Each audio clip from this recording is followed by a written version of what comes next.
They're running it. They're running this play? And they got it.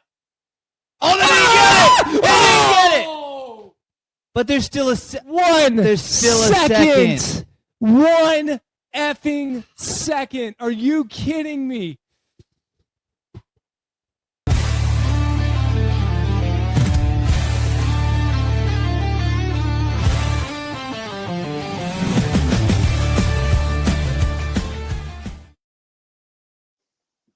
Welcome to the Nick and Rob Homer Hour, and if you just saw that clip, that came from our live feed during the Cowboys game. Once a quarter, we're trying to get certain games, and we'll definitely schedule them out, but we are trying to get some live feeds heading for the game, and let me tell you something. We got the Cowboys and Green Bay Packers on that live reaction vid, and got to tell you, what a game to have that on, huh, Rob? What a game, possibly the most exciting tie in NFL history, the second highest scoring tie of all time. It was fantastic. A lot of talk on sports talk around the country yesterday and today for those shows getting back into it after the NFL week ended was, are we sure there was even a second left? Are we sure? And why don't we have like tenths of a second, like in hockey and basketball, to really know what's going on? But it was a great game. Jerry's not better than Micah. Micah's not better than Jerry. We move on. We move on, yes. And we're going to be talking about that game and, of course, the Patriots and our other AFC East, NFC East friends in the Eastside News. We'll then be breaking down the Colts, who got their first L, Rob. So we'll be breaking that down. They could bleed. They're human. They are human, but you know what? It all boils down to one player, and we'll get into that. They should have had the win. And, of course, we're going to cap it off with our Week 5 picks. Let's see if that gets any better. But for me, at least, I mean, it's just been awful. But we'll kick it off with some Eastside News, huh, Rob? Let's do it. This is Eastside News.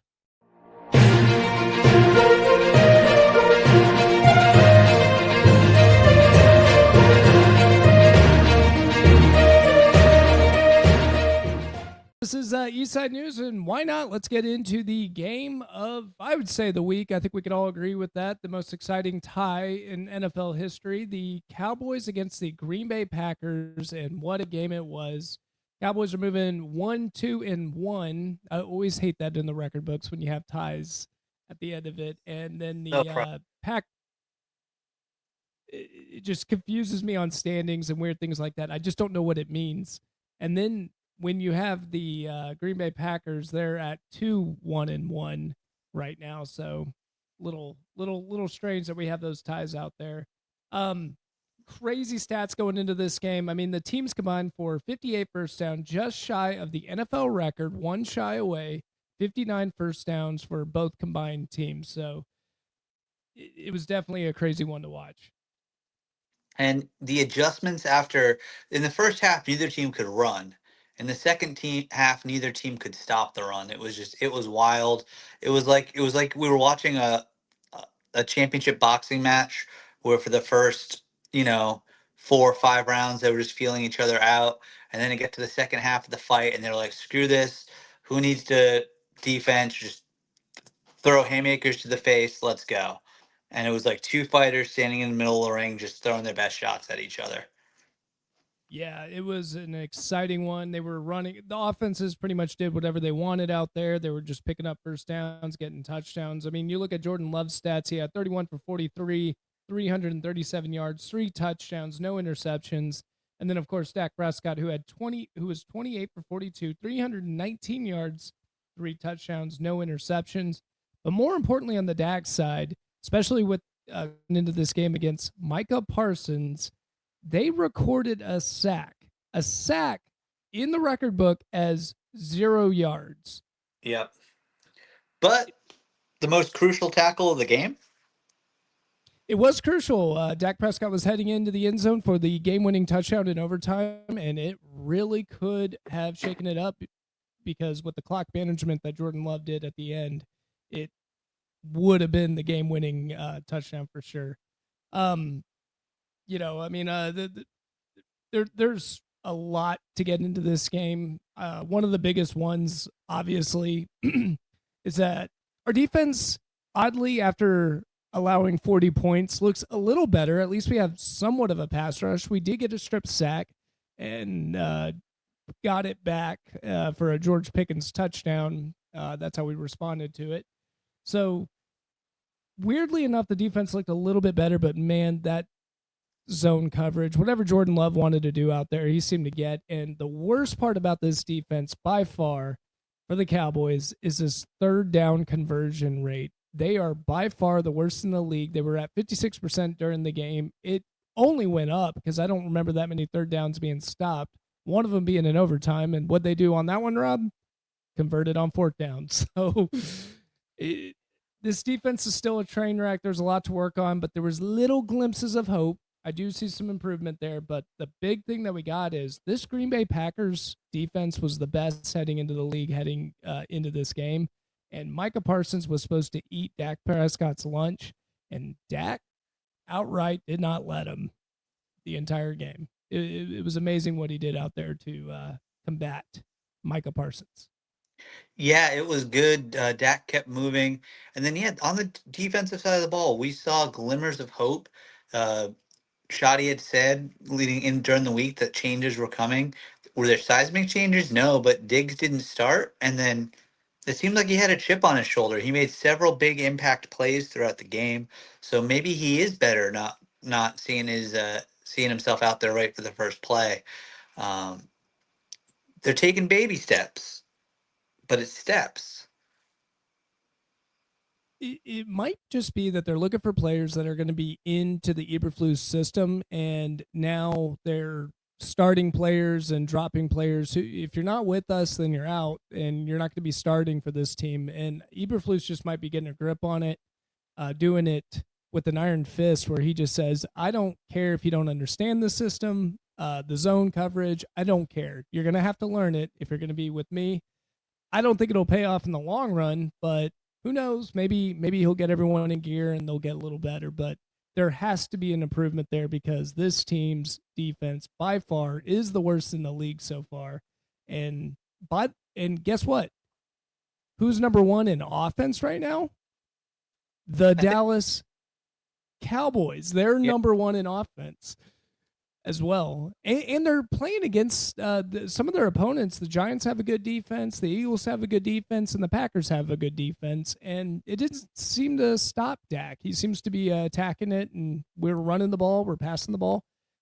So we have a lot of opportunity to get out there. We might need to do a trade or do something different just to get this defense average.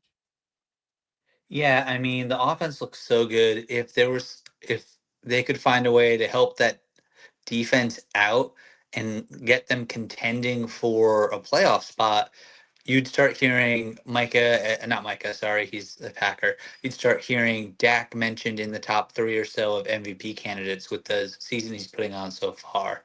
And honestly, who I feel the most bad for coming out of this game is George Pickens. Had they actually won the game, we'd be calling this the George Pickens game because wow, did he have some catches.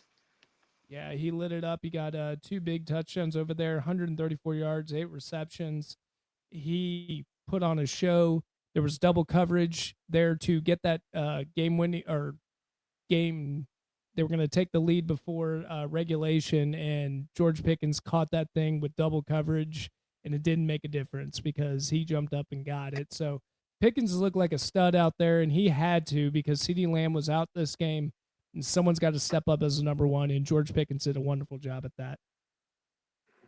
Yeah, he did. He did.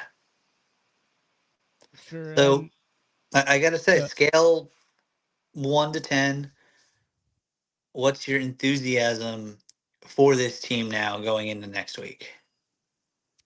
Well, if you're going to have a tie, you would be the team that was not favored by 6.5 points. So I think at the end of the day, weirdly enough, the Cowboys are coming out of this thing feeling like, hey, we stayed right with them. They're supposed to be Super Bowl champs, competing for Super Bowl, the Green Bay Packers, and we stayed toe to toe with them and at least got them in the tie. I don't like ties. I hate ties. I almost rather lose than ties just because I don't like it on my record book. It just confuses me. But something uplifting about that game. At least we competed. At least our offense looked really good. There was a lot of positives, and at the very, very least, we didn't get an L, which the Green Bay Packers are really good at doing at AT&T Stadium.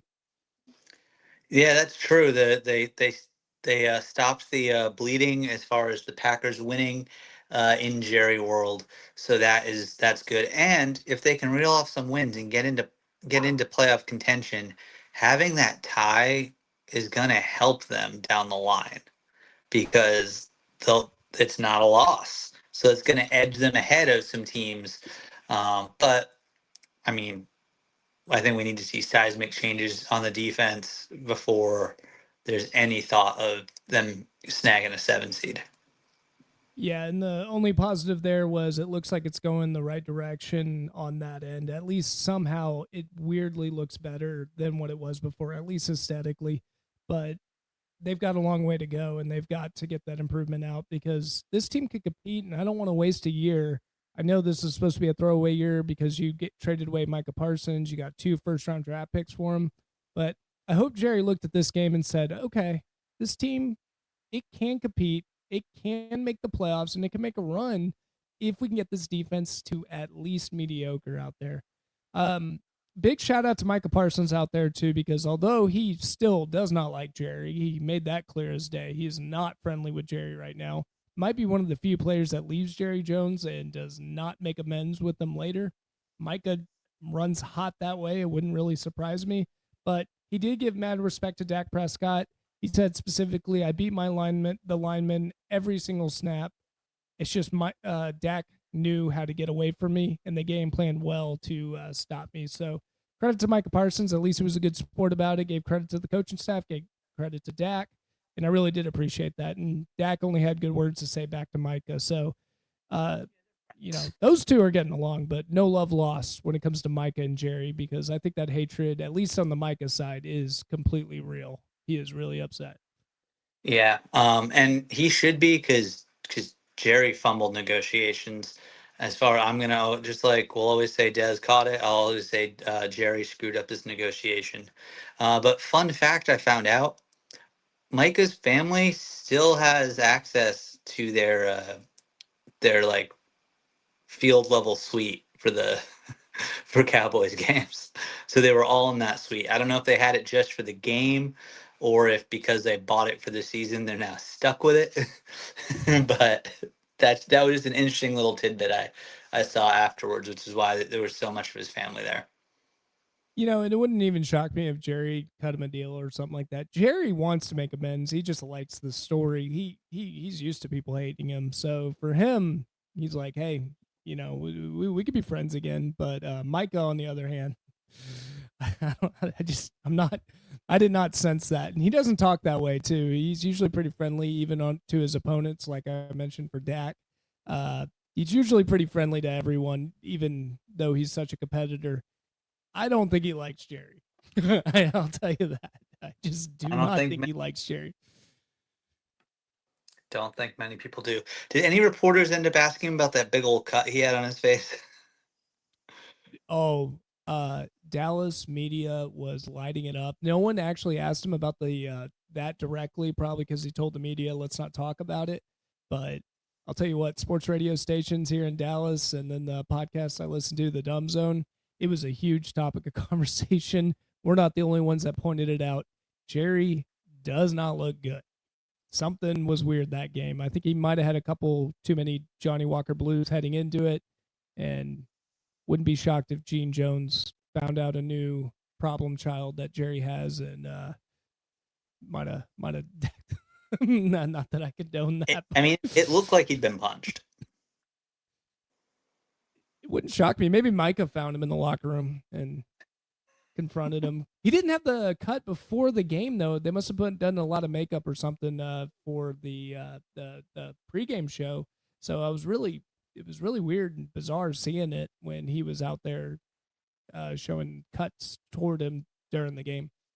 Yeah, that was weird. But all in all, it was a good game. There's some progress. And I think that was one of our best live streams yet. We love the fan interactions, Mad Chatter, Tony, Chris Paul. No, not that Chris Paul, but if y'all want to think that, that's fine too. Shout out Chris Paul. Everyone that jumped in, Jonathan that said hi, that talked a little bit. Thank you y'all so much. That made the game a lot more fun. And we're looking forward to the next one in a few weeks.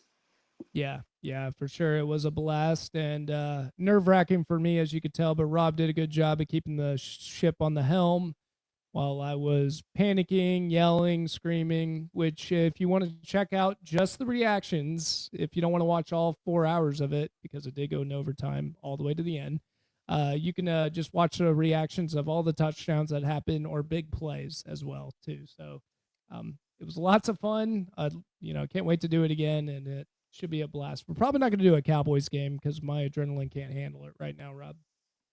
Oh, I understand that. I think hopefully the next one's gonna be a Patriots or a Colts game, so that should be good.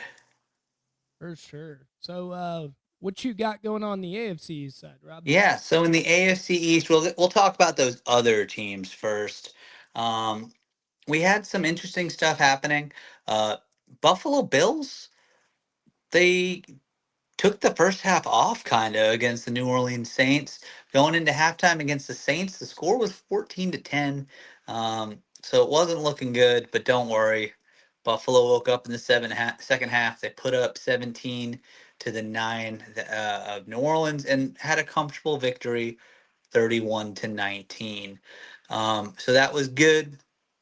Highlights of that game: Spencer Rattler looked functional. So if you're a Saints fan, you saw some function there. The only interception thrown by the Saints was by Chris Olave on a really poor attempt at trying to do the Philly special. Um, but it's called the Philly special for a reason. Even Tom Brady years ago, he tried to do a version of it. It didn't work either. So it happens. But Josh Allen, a solid outing for him and nothing too spectacular. 16 to 22, 209, two touchdowns and a pick. Not too bad. James Cook went off 22 for 117 and a touchdown. And they had a whole bunch of receivers just putting in solid work. So the Bills handled business at home. This is still their division until proven otherwise. That otherwise could come as early as next Sunday night. New England versus Buffalo. We've got some hope there for sure. If New England can win that, then we can talk about, okay, maybe Buffalo's got to work to win the division.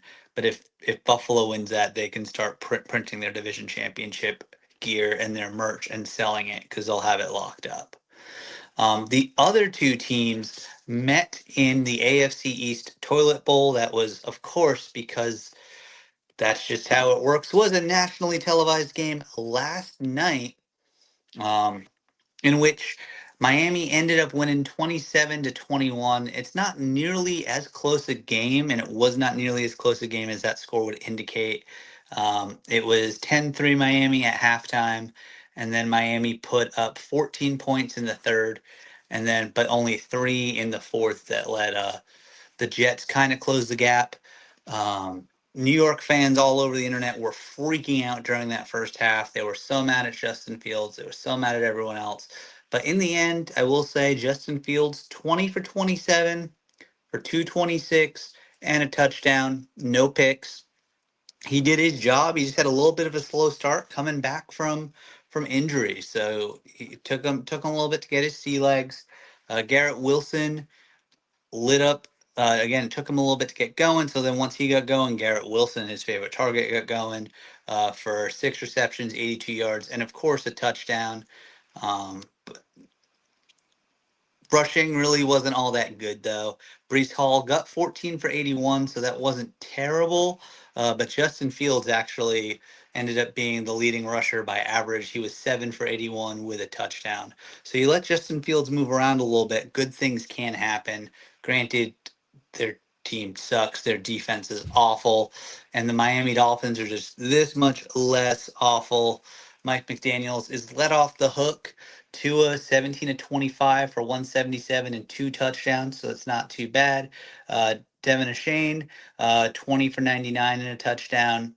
Uh, Tyreek Hill was still the leading receiver, 6 for 67. Jalen Waddle had 3 for 48. But the big story coming out of this game was, of course, not Jalen Waddle, sorry, Tyreek Hill, his knee pretty much exploding right there on live TV. He's out for the season. He dislocated his knee and also tore just about every ligament. He already had surgery. Surgery was this morning. It was this morning, so it's all good. Targeting a return next year, but he was smiling pretty good, big going off the field. So I think I don't know. I think he's happy to not play for Mike McDaniels. That's just my thought. Do you have any thoughts on either that awful Monday night stinker last night or on Buffalo and New Orleans? Well, the Buffalo and New Orleans, the only thing I got to say is you got to give a little credit to Kellen Moore getting that team ready. They're in the lowest of lows. You're going into Buffalo Bills, a hard stadium to play, and you put up a fight for the first half of the game. So, um, I don't think their season's meant to do anything, and for them to at least show some life was really nice, especially Spencer Rattler, who's not having a good start to the season. But to your point on the Tyreek Hill thing, I thought that was the injury was disgusting. Like, just I could only watch it once. I hate those injuries. I watched it once and went good. Put the phone down. I'm good on it. But I found it very bizarre that he was just laughing and being very jovial on the gurney too, and then he even did a little press conference afterwards. I was just There okay. is a chance that they got painkillers in him real quick, and that's why he was happy and loopy. I know sometimes when there's those big leg injuries like that, before they go to move somebody, if they can, they'll give them some morphine or something else because they can't move them without causing more pain. So Yeah, I'll throw that out there. There's a chance, but I enjoy the narrative of he doesn't mind collecting the paycheck and not playing for Mike McDaniel. it was crazy though. I mean, for him to do that and then do the post game conference, but I kind of like your take on the Mike McDaniel thing. It wouldn't shock me at all. Do you see a career happening with Tyreek Hill after an injury like that? Because I've heard a lot of posts saying this might be end of a career. His game is speed, it's quickness, which your ACL is really important for that. So, do you fear this is the end of Tyreek Hill? It depends. If I've blown out my right ACL twice, it you lose a gear. But if you work hard at it, if you want to, you can build it back up. I could still. He's just gonna have to adapt a little bit. He's not gonna have that blow away speed anymore. But that doesn't mean he can't still get those quick cuts in and get separation. He's just he won't be the cheetah anymore, but it doesn't mean he's not still going to be a valued receiver. That being said, he was already having issues. Um, so there's a chance that, like, if it doesn't work out in Miami, you could see him kind of fade away the way that Antonio Brown did, although hopefully a lot less spectacularly than that. Or Josh Gordon, who couldn't stop smoking weed. You could see those guys fade away. They faded away because teams weren't taking chances anymore. And you could, if that could happen to Tyreek here. I think he's still got a chance to come back if he wants to. I think he can reinvent himself quite easily. It's just a matter of does he want to. Well, here's a suggestion on his X handle if he decides to go ahead and retire and try to be entertaining like Antonio Brown. Might I suggest CTESPN 2? That's, yep, you said it. Okay. But yeah, I'd like to think that's not going to happen for him. But you know. You never So know. over Yeah. in the NFC East, those non-Cowboys teams, what would we see? Yes, we got the Washington Commanders who came in there with Marcus Mariota, and he tried to have a revenge game against the Atlanta Falcons a couple seasons ago. He was, if you watched a quarterbacks episode, he was the quarterback, not the quarterback, but the backup quarterback for the Atlanta Falcons. And then, or did he start? He did start and then got They benched. tried Am I to have correct? him starter, it didn't work out so well. Gotcha. Yeah. So he had a chance for a revenge game, and revenge it was not, as the Commanders ended up losing 27-34. They're dropping back to 2-2 after a defeat on the road. Just didn't look. Mariota made a couple boneheaded mistakes. One interception was really just not the smartest plays over there. Washington's defense, though, and this is just classic Dan Campbell because it's all risk, it's a high risk defense. It's highly physical. I'm sorry. Dan Quinn, you mean? Oh yes, not Dan Campbell. Dan Quinn, the other. You mixed up your Dans. And meathead coaches too. I mixed that up too. So, but yes, Dan Quinn went out there. This is a classic Dan Quinn defense where he's going to have most games where they pitch out shutouts. They have great games. On the other side of the field, the offense is moving fine, so they got a good time in possession. Great 3-and-outs, and then you're going to have games like this where you get plenty of scoring drives with 45 plus yards, including over tons of tackling issues that happened in this game, and they just didn't look good out there. I will say this on the Atlanta side, Michael Penix Jr. looked really interesting out there. He's got a little something, and I kind of like what his game was doing. He was out in the backfield having to run around for a little bit, and he was able to get a lot of yards out of it. Bijan Robinson, your Texas guy, is just killing it over there, and he could not be stopped this game. Big play after big play from Bijan Robinson. Great performance, great fantasy option. So the Atlanta Falcons look really good. It just looked like without Jaden Daniels, I just think the Washington Commanders they're going to lose games like these, and they do because you got to be able to keep up with them, and they just were not able to do it with Marcus Mariota. Yeah, and I will say that Bijan Robinson, if they keep using him like this, he's got a chance to become this generation's Bo Jackson. Not saying he's going to be as good or better than Bo Jackson, but he could be that for this generation of NFL players. Great comparison because he hits hard. He's a very physical running back, but he also can juke and run a 4.3. So Bijan looked amazing out there. Very exciting game for him, for sure. But yeah, outside of that, not too much going on over there. Just a solid game. It was really entertaining, but just looked like the Atlanta Falcons edged it out on that end. Go ahead, Rob. I was going to say anything interesting happen over in the Meadowlands and with those New York Giants?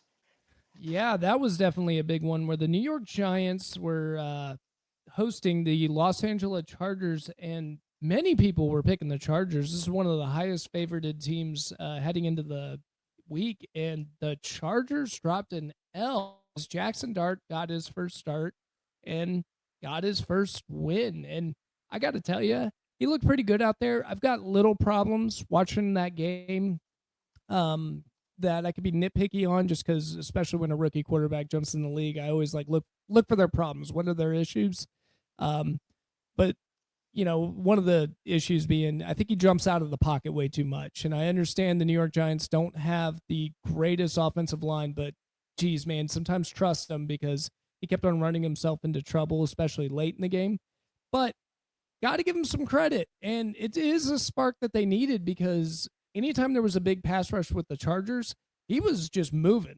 And he didn't waste a second. He did not sit in that pocket long. He just kept on moving around, doing whatever he had to do to get open. He was running the ball just fine, and it definitely gave a spark to that team in the beginning of in the first half. And Jackson Dart looked really good, especially for a rookie out there. He definitely has a hell of an arm. He's very accurate. It's really a strong arm. A lot of positives. If I was the Giants, I can see where you could get excited about it. But with these quarterbacks, the only thing I'm nervous about is if Dayball's going to cook them and keep running really stale offenses and the defenses figure out Jackson Dart. I'm just worried about Jackson Dart playing for the Giants under Dayball and possibly paying the price because, he has to, he gets a year of undevelopment because of it. because I would imagine Dayball's going to go unless they start winning, Rob. Yeah, but I wouldn't, if I'm a Giants fan, get as hype as you want to get, but also a little dose of reality. The Chargers have been hit with a lot of injuries. During the preseason, they lost their Pro Bowl left tackle, Rashawn Slater, for the year. But then on top of that, in this game, in this Giants game, their first round pick, Joe Alt, also on the offensive line, went down with a high ankle injury. So that made it a little bit tougher for the Chargers to get anything going on offense. But if I'm a Giants fan, who cares about that? They were right all along. Why weren't they playing Jackson Dart? But we'll see how Dart grows and develops. Let's see if he earns it or if New York throws him out with the trash real quick. Yeah, and that defensive line's no joke. So if you have any injuries for the Giants, I know they haven't been doing well this season, but their defensive line's legit. And for the Chargers, I mean, the one good positive is Omarion Hampton is a beast out there. He got 128 yards, 54 TD run. He looks really good out there as their running back. But outside of that, um, they did what they could, but the Giants ended up winning it, and a lot of credit needs to be given to Jackson Dart up there. Yeah, for sure, for sure. Do you want to talk Eagles? You want me, or would you like me to jump in and talk Patriots? Yeah, let's go ahead and fire up the Patriots. Awesome. All right. So the New England Patriots, their offense continues to hum. We talked just a few weeks ago. I was just like, "Oh my goodness, this team needs to show they can score more than 24 points." And they did. And then this week they took that 24 number and they flipped it. They got up to 42 points, which is just absolutely fantastic. And I know a lot of people keep saying, but it was against the Carolina Panthers." Really? Really? The same Carolina Panthers team that held Bijan Robinson and the Atlanta Falcons to 0 last week, while they put up 30 points of their own. Um, and this week, everyone's talking about the Falcons being world beaters again. It's like, hang on, y'all. That's, if I can go on a mini side quest rant right now. One thing that drives me the most nuts about sports fandom, about modern sports talk, is it's so much just in the moment that week to week they just throw out everything else and it's just all their eggs in one basket based on just one result. And that's not how sports works. That's how freaking out works. That's how getting way too high or way too low works. But you got to remember, um, week to week in this league, any team can beat any team. Uh, well, maybe not the Bengals with their lack of offensive line and Joe Burrow. They might not be able to win or score more than 20 points for the rest of the entire season, not per game. I'm talking the whole season. But Oh outside of man, that, every team has a chance to win and is competitive. And this Panthers team is not going to be an easy out all season. They play hard. Bryce Young's playing hard. He's got a coach that believes in him, and they're going all out. So the Pats showed up. They balled out. I absolutely loved it. Fantasy owners, however, did not love it. If you own any of the New England running backs and you were crazy enough to play them, it felt like the Bill Belichick days again. Ramondre Stevenson technically led the way rushing, 9 carries for 38 total yards. Uh, the rookie sensation Travion Henderson, only 7 for 32, but he did bust out a touchdown run. And then you got Antonio Gibson, 6 of 27. He's got one as well. And then Drake May also ran one in, and he even did a little bit of a Cam Newton silly throwback to the former New England Patriots starter, and of course, more importantly, Carolina Panthers legend. Let's be real. That's the bigger part. Um, yeah. yeah, go ahead. Oh, no, nothing. I was just saying that hearing about the running stats, then uh, it just must mean a good performance from your quarterback, right? Yeah, Someone exactly. scored. And it was. Uh, there were some people that were online calling this a vintage Drake May performance. Uh, Pause. Hang on, y'all. It's year 2 for him as a starter. He didn't even start the full year last year. let's let him get to 3, 4, 5 years in the league before we start saying he's having vintage performances. Let's use our vocabulary correctly, please. But he had a standout day, 14 of 17. That is wonderful. Only for 203, but that's okay. He had 11.9 average for his passes. That's a first down on every pass. That's awesome. Really good. And he threw for 2 touchdowns as well. So a QBR of 94.6. So perfect Pretty QBR is good. 100, 94.6. That's pretty good. Um, and then receiving, we've talked the first few weeks about how he's been really spreading the ball around. That did tighten up a bit this week, which makes sense with only 17 passing attempts. But it was the Stephon Diggs show. I think he's healthy. I think he's ready to contribute. 6 for 101. He didn't get a touchdown. We did have a long 33-yarder. Hunter Henry was a little quieter, just 2 for 39, but he still got a touchdown to reward the fantasy owners that said, okay, it's time to start starting him. And then Kayshon Boutte, pretty popular the first few weeks. He only had 1 for 18, but it makes sense that he's going to kind of fall down in the pecking order with a healthy Diggs. And they had Diggs doing a lot of slot, which was really great. Not good news if you have shares and futures for Pop Douglas. Seems like he's being phased out, barring injury to any players, and that's where they're putting in Diggs. But again, I said this team can contend for a playoff spot. I really think it can. They showed it here. 42-13 win. That last touchdown by the Panthers was in garbage time, so the defense stepped up. They showed out. I really enjoyed it. And because of the score, we got a good amount of our starters were able to get off the field, which allowed a lot of our backups to get some meaningful reps. Hey, and at the end of the day, whatever you want to say about the Carolina Panthers, one, like you said, they played well against the Atlanta Falcons, and two, they are an NFL team. And I think we quickly decided certain NFL teams are bad, certain NFL teams are good. At the end of the day, when you're talking about the difference between a good one and a great one, it is tiny. It is tiny. These are the best in who left the college football game, the all stars of them, an extra caliber, and they're getting paid millions out there. This is why it's the best league out there, because I mean these Yeah. guys are good. They can only And spread the love to 32 teams. and looking ahead and looking around at the standings in the AFC, not just the East, but the whole AFC, there's no reason to think the Patriots can't contend for a playoff spot. When you look over there and you see that, Carolina is going to get beset by injuries. Not Oakland, sorry, Las Vegas isn't going anywhere. Um, the Chiefs are going to make the playoffs. They showed everyone that they'll be just fine. Um, but you're looking, so out of the West, you're looking at probably Chiefs, maybe Broncos, maybe Chargers. That's three right there.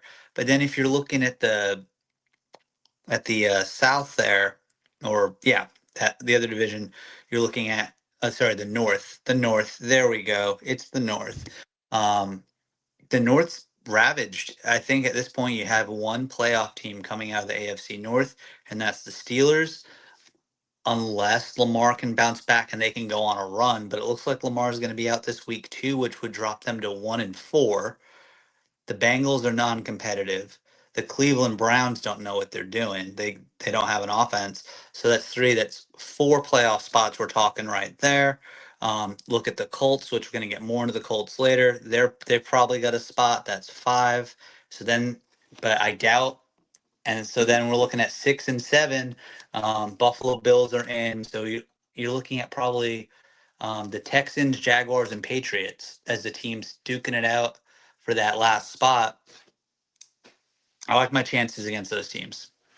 Yeah, for sure. I think they could compete against them. The only thing I didn't like about your rant is you said Lamar Jackson's going down, and that's a guaranteed 1-4. I'm sorry, sir. Cooper Rush is jumping in and gonna take the helm and get him that win. How dare you? How dare you, sir? I mean, that'd be good for Cooper Rush if they could do it, but a big part of the Ravens, I watch the Ravens a lot because Lamar's my dynasty guy. Um, So I focus on the Ravens a lot because I got Lamar and I got Zay for that stack, Zay Flowers. And I have never, this is the stubbornness that these Ravens have, even before Lamar got hurt. Of they don't account for the spy. They don't account for, and they just keep saying, telling Lamar to go play 1-on-11, and then it doesn't work, and they keep getting mad that it's not working, and they're not making adjustments. This doesn't look like one of John Harbaugh's best coach teams. It doesn't come across like a John Harbaugh team right now. So I think it could be a lost season in Baltimore. Yeah, it's really tough for me to think Baltimore and not think good defense, but that's exactly what's going on. They Oh, definitely don't have a good defense. and their defense has been wrecked by the injury bug for sure. That's a big reason why in this game against the Chiefs, once they were down to, even though they got within 2 scores with like 3 or 4 minutes left, they didn't try the onside kick. They just kicked it away. Um, John Harbaugh was like, "We're beat. If we keep pushing them, I don't want more people hurt." Yeah, and I only have one more point to make with the Baltimore Ravens. I know we don't really talk too much about them because we talk about our divisions, but Baltimore Raven fans, all the excitement that is Lamar Jackson, I am going to apologize in advance. Cooper Rush is just not that exciting. That's not what you're going to get. The goal is simple. It's going to be run with Derrick Henry and try to game manage your way to a victory. Now, Cooper Rush can do it, but you've got to completely throw away whatever Lamar Jackson ever did because this whole offense is not going to run the same without him. It's completely different styles. I have no clue why the Baltimore Ravens got Cooper Rush. It just doesn't seem like a good match for them. It's not, but he's a solid, proven backup. Mm-hmm. He got a lot of time thanks to Dak's injuries. But then that just also goes to show you why I'm looking at the playoffs and saying, hey, the Pats can get there. You get those three out of the West and the Chiefs, the Broncos, and the Chargers if the Chargers can stay healthy. And then you've got the Colts, and then you've got the Bills and the Steelers. And then that leaves that last spot for Patriots, Ravens, Texans, Jaguars, and if Lamar's out for an extended period of time, the Ravens are falling off that. If they hit 1-4, they're done. Um, so the Patriots I think are looking right there. I would put them in the top 7 right now. So I'm excited. Let's do it. And also we're looking at the Boston Red Sox right now. They're up 3-1 in the bottom of the ninth in Game 1. So they just need to get 3 outs. Granted, they've Could loaded the bases, so we'll see if they're about to just have a disaster. I do believe it's going to be a big year for the Boston fan base with the Red Sox doing real well, and now it looks like the Patriots. But who's also looking like they're having a really good year? You got the Philadelphia Eagles who were playing at the Tampa Bay Buccaneers against the Bake Show. I actually predicted that Tampa Bay was going to win this game just because I feel like Baker Mayfield could pull a game like this off. And I underestimated the firepower that is the Philadelphia Eagles. They're moving to 4-0, improving 20-1 in their last 21 games.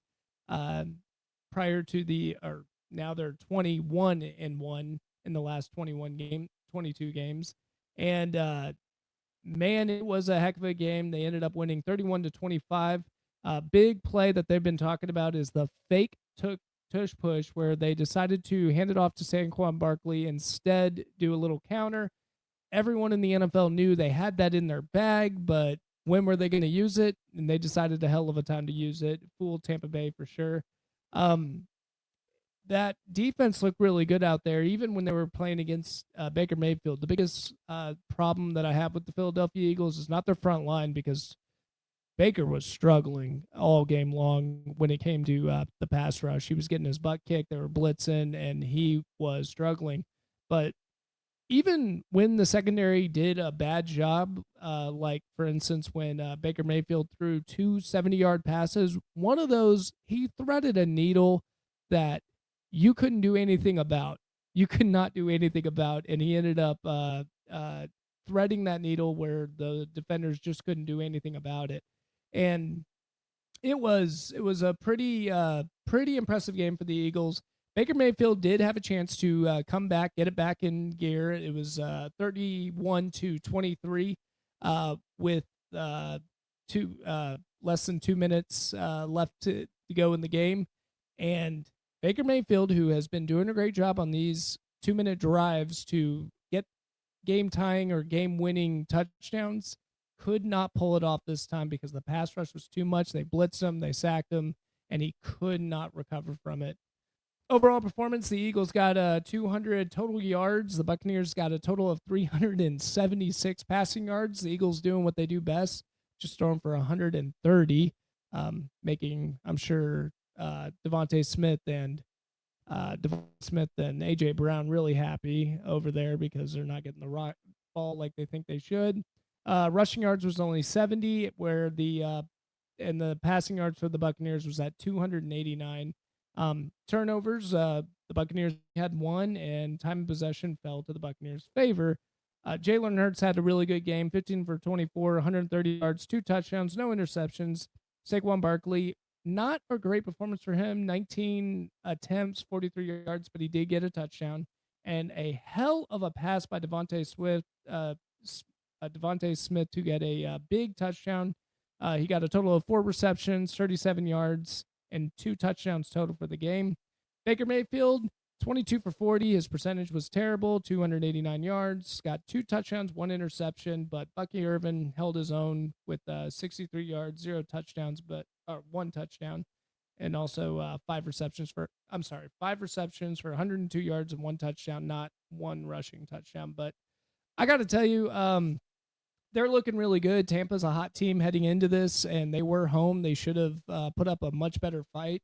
And judging from what I see from this, the Eagles' defense is really getting it in gear, and that offense could do whatever the heck they wanted. When they ran out of options on just doing classic running the ball, when they ran out of options on passing the ball, they would just have Jalen Hurts just run it all day long too. So that 3-headed attack it's going to be so difficult all throughout the year, and I think this team's just destined to just keep on this winning streak for quite some time. It's a really good team. If that secondary gets its gear together, I mean, it's game over. I mean, this is going to be a tough one. They might be able to do it, Rob, be the first team in the NFC East to win back-to-back divisions in 16 years, and I think it's highly likely they will.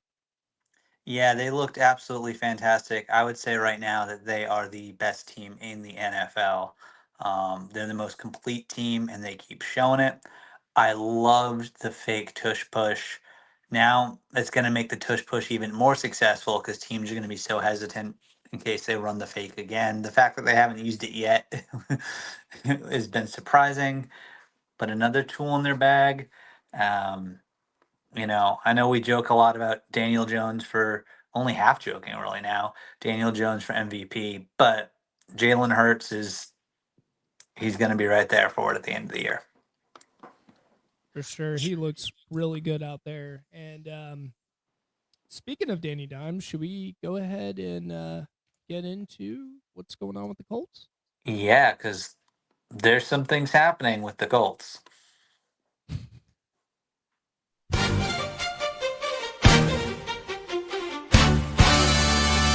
What's going on with the Colts? What's going on with the Colts? What's going on with the Colts?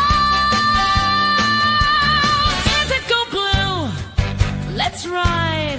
Or lucky shoe? Who knows? Who knows? What's going on with the Colts? The Colts. They did their best to show that they are here to contend. The Rams are considered a front runner in the NFC. The NFC is clearly the superior conference so far, I think, through the first 4 weeks or so of the season. And the Colts had them. They had them until Adonai Mitchell, who he had it. He had the most exciting touchdown until he decided to readjust the football before he crossed across the line. Every year someone does it. Former Longhorn, Adonai Mitchell. Yeah. 76 yards taking away. A 76-yard reception just wiped out thanks to him. That would have been such a huge touchdown. And the one thing that I got out of this is I'm already kind of disappointed with my team. Rob, you seem pretty happy with yours. If we have the team of the pod that's coming out of nowhere, I don't want them to be making mistakes like this. Can I have some solid team out there that can just get this kind of stuff fixed? But didn't look like it happened. And we can outright say it that I think that play is it, right? Like they Right. would have won the game if it wasn't for that. And don't worry, in case you were saying, oh well, things can happen. Adonai Mitchell also had a crucial holding call that wiped another touchdown for the Colts. So Adonai Mitchell directly took 12 points off the board for the Colts, who lost by 7. So if my maths correctly, they could have won by 5-7. And honestly, I know it's only his second year. I wouldn't have fault the Colts if they said, you know what, our receiver room's deep enough. There's enough receivers out there. Take a freaking hike. But they didn't.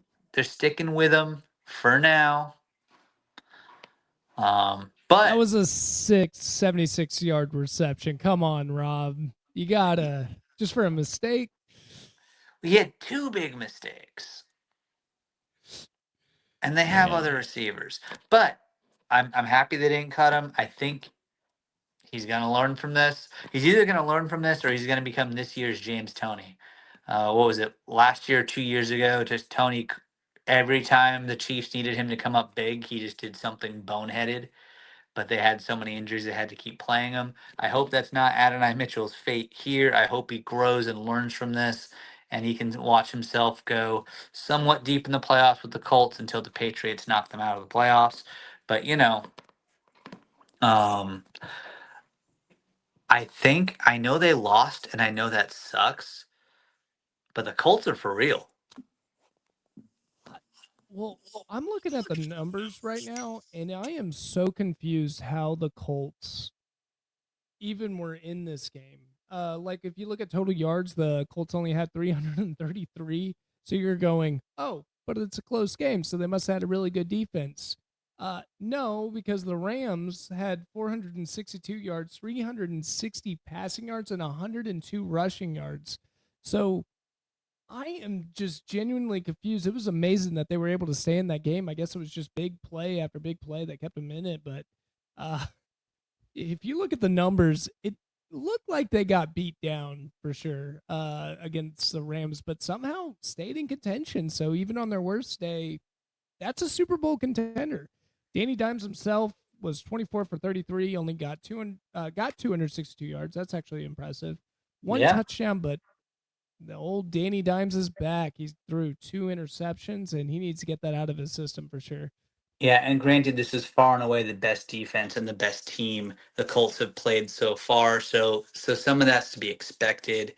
If Dimes had 2 interceptions a game leading into this, we wouldn't be as high on the Colts. But if Shane Steichen and the Colts offense can get that fixed, they can still be competitive. They really, really can. I'm pulling up their schedule right now because I'm curious to see what it looks like moving forward.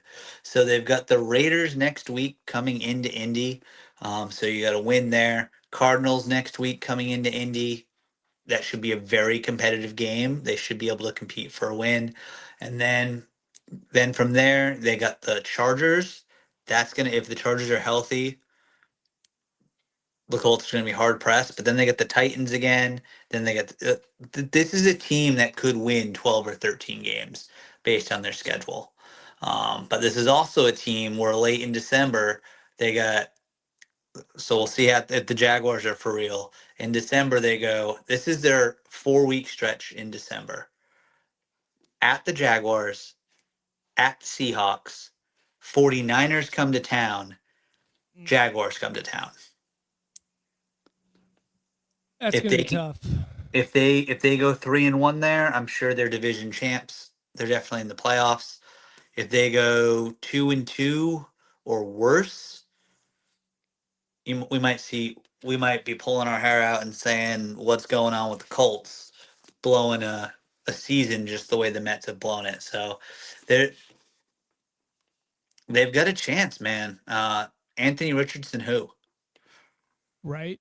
And I'll tell you one thing. It is just so crazy how the Colts expectations have gotten so high already, where you're like, they better get into the playoffs because of such a good start to the season.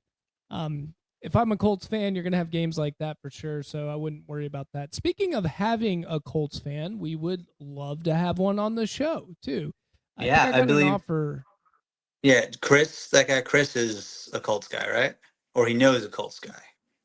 He knows a Colts fan, and I'm going to reach out to him. We're going to try to get him on the show. But if that doesn't work out, then please come out, reach out to us. We would love to have Colts fans get some deeper inside knowledge when it comes to the Colts, because at least for me, they are looking like the better team, better than my team for sure. So At the I would moment, love they're to the be best doing of the three. They're the best of the three that we cover. Yeah, so we definitely are hoping, unless we turn it around next week, Rob, and we're about to find out if they will. Do you want to make some picks heading into the season? Week I 5. think we need to make some picks. I'm excited. All right, let's do it. Making picks with Nick and Rob. Nick and Rob. Their pick might be a hatchet job. Less reliable than a gun on the cob, but I love hearing picks from Nick and Rob. La, la, la, la, la, la, la, la, la,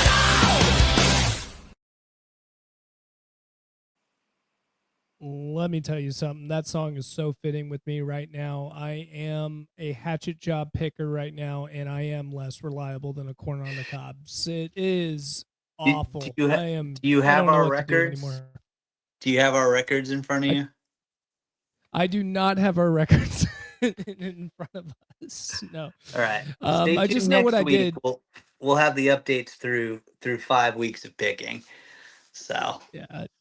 But we'll get that posted. But Rob's smoking me right now. I imagine he did pick the Patriots. So did I, though. We stayed the same over there. Both picked Green Bay. Wash. That's a wash. that's a wash. And then the Colts, I do believe I want to say I had the Rams winning. You But counted on a Danny Dimes game, and I said, "Nah, man, they got this. They're gonna do great." And then Danny Dimes throws 2 interceptions, having a Danny Dimes game. So, yeah. you got me so far for sure. That is, it's been a rough week for me. It's been a rough week or rough year of picking in general, as I'm in the bottom of our league that we're into, that we do picks for. So I'm barely ahead of you. Somehow every other person in this league apparently could have a career in Vegas. yeah, especially that last week too. There were so many upsets, and somehow they're getting them. Someone picked the Giants. Someone picked the Giants. Like who could have done it? Maybe just a Jackson Dart fan, I guess. But crazy. But yeah, let's take a look at our upcoming schedule and let's see if we can turn it around, Rob.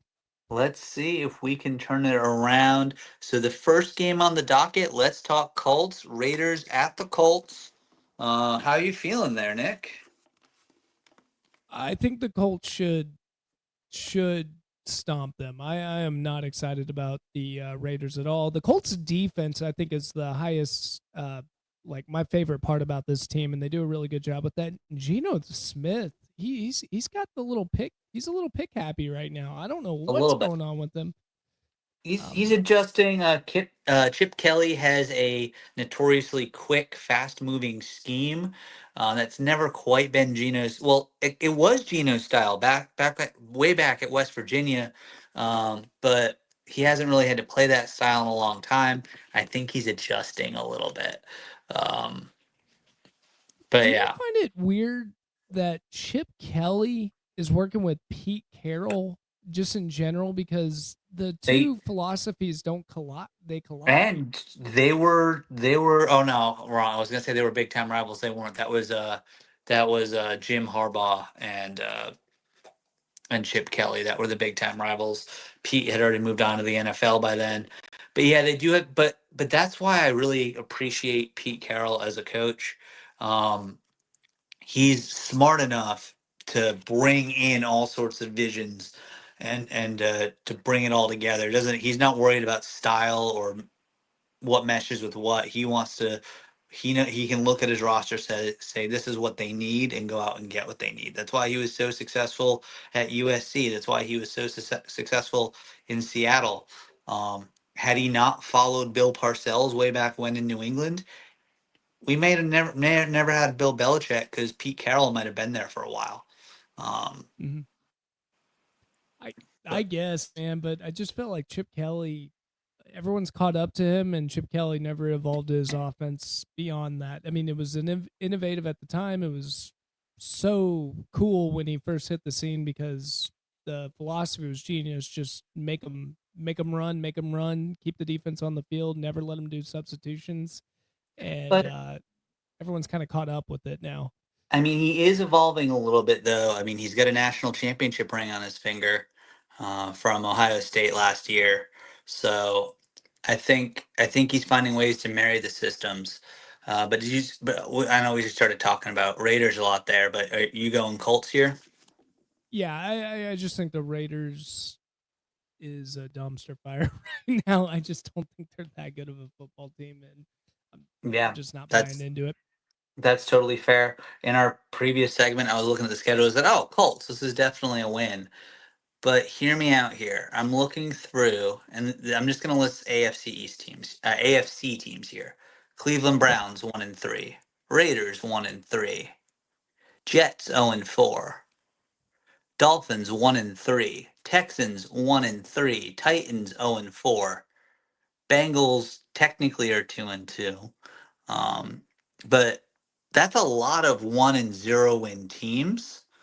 And most of those I don't think are going to win this week. So just thinking about a bell curve, this is not anything to do with football whatsoever. I'm going to go ahead and pick the Raiders here. I don't want them to win.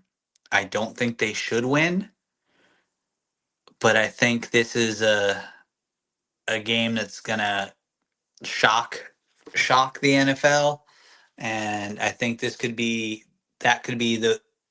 this upcoming week's version of what we saw a couple weeks ago with Panthers and Falcons, but not quite as dramatic. So I'm going to go Raiders. I don't want them to win, but I Yeah. I I think they might. Hey, they say the trend is your friend, and usually the teams aren't going to keep on losing. It's way too many in the AFC, so I have no problem with that. I actually get that mindset, and I will admit the one thing that I struggle with sometimes in the NFL, there is the bounce back game. The teams just bounce back, like they're mad and they take it out onto their opponent that they don't want to lose anymore. So wouldn't shock me if Vegas pulls it off, but I just think the Indianapolis Colts are too talented and should get that win. But I don't blame you for that pick at all, Rob. Yeah. I think I know where we're both going to go with this next game. 12 noon on Fox on Sunday. The Cowboys go to one of their favorite places to play. They go to the Meadowlands, but of course, not for the Giants. They're going to go play the Jets. What do you see happening here? Unless do you want me? I'm I happy to lead if you want me to lead. No, I'll go ahead and lead it, especially it's my team. I should know more about it.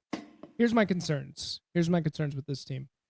Dak Prescott out in the elements. His game does go down, and it is out in the elements over at the Jets. And no, I know it's not going to be cold. We know I don't know about rain, but I assume They're it's not thinking going to it's going rain. to be 79 and sunny.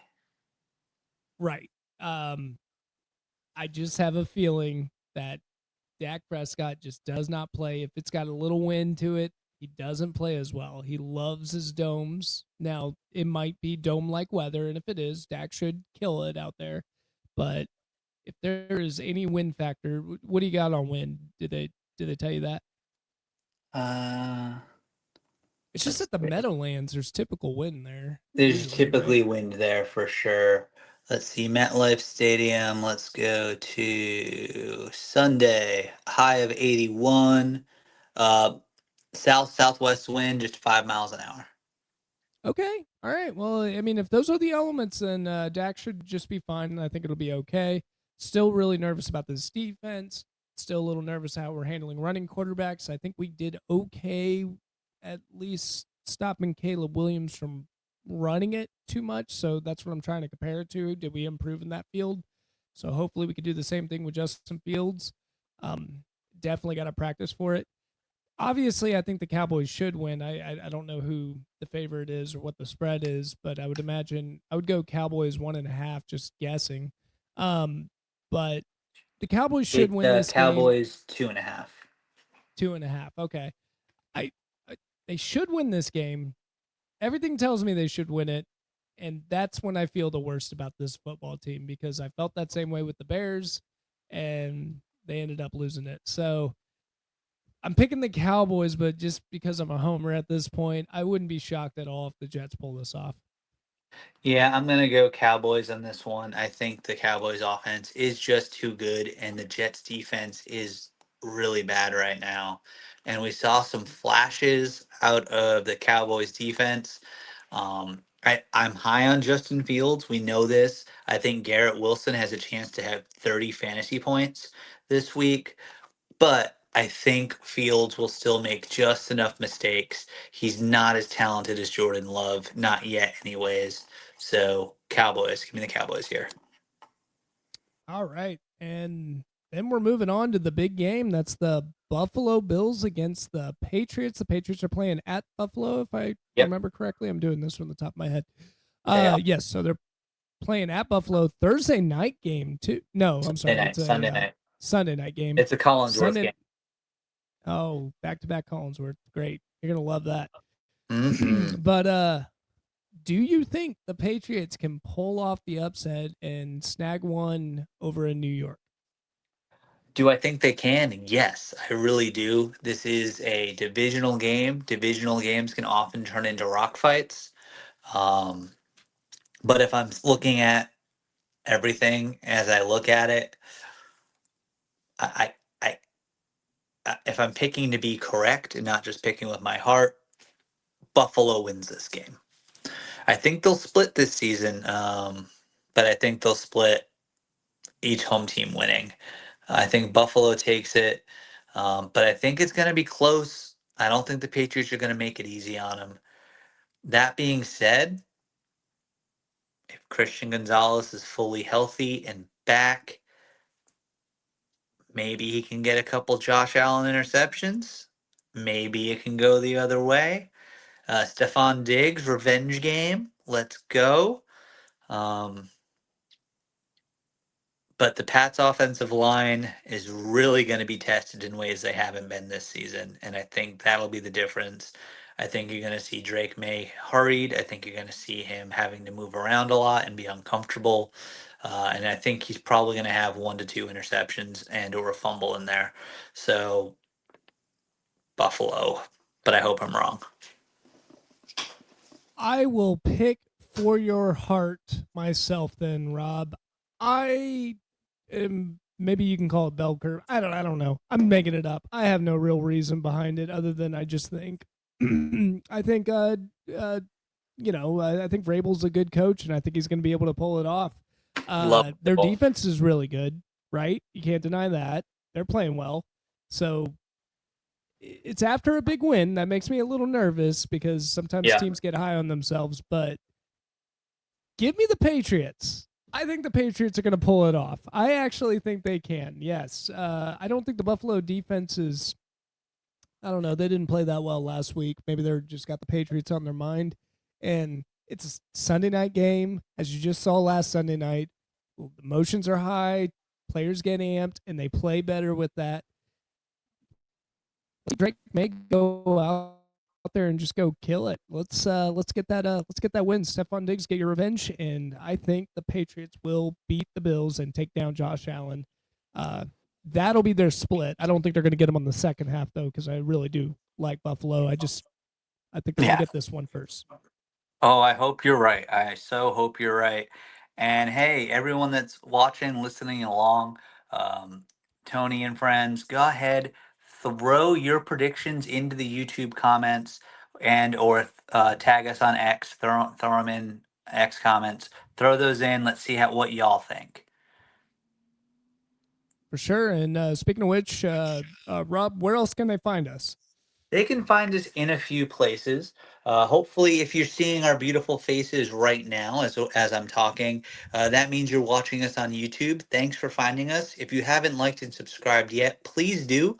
And also go ahead and share this with a friend. We're trying to grow. We're trying to get our name out there. Go ahead and get that out there for us. So Nick and Rob Homer Hour on YouTube. On X, we're also the Nick and Rob Homer Hour. Please follow along there. Instagram as well. And then, if you're one of those people, you don't want you don't want to have the pay for that fancy YouTube app, and you're driving around, you don't want to have our faces up all the time. Find us on Spotify. You can listen to the pod on Spotify. Um, Give us a like and a follow there as well.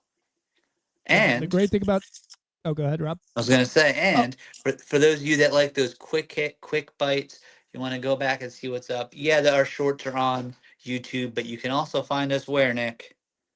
you can find us on TikTok at Nick and Rob Homer Hour. And another benefit, by the way, to Spotify is the biggest problem with Spotify is all the commercials they're adding to it.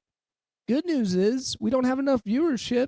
There is no commercial. So you get to watch us completely free, no subscription. You can just chime in on that. Now, we would love your subscription, but no commercials on that Yep. end. Enjoy us now, but with no commercials before we get big. Of course. Yeah, we'll be a star. But outside of that, we got a big week of football ahead, and can't wait to see you guys next time. Have a good one, everybody. All right.